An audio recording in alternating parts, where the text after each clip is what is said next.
اللہم انی اجد فی الالواح امتا یجعلون صدقہ فی بطونہم یوجرون علیہا فاجعلہا امتی قال تلک امت احمد۔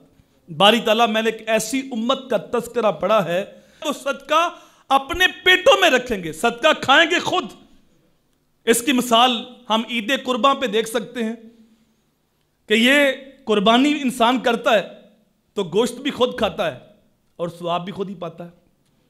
یہ عجیب ماجرا ہے کہ بروز عید قربان خود ذبح کرے اور خود ہی لے ثواب الٹا، خود ہی ذبح کرتا ہے خود ہی ثواب پاتا ہے۔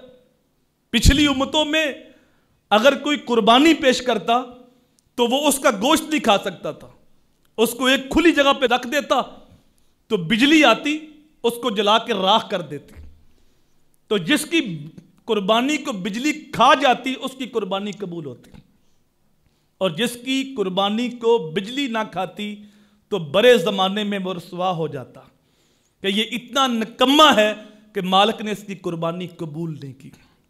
ایک تو اس امت پہ یہ کرم ہوا اس کی قربانی قبول ہو نہ ہو، لیکن اللہ نے اس کا پردہ رکھا۔ اور مولانا حسن رضا فرماتے ہیں آج جو عیب میرے اوروں پہ کھلنے نہیں دیتے کب وہ چاہیں گے حشر میں میری رسوائی ہو۔ جو آج پردے رکھ رہا ہے حشر کے دن بھی پردے رکھے گا۔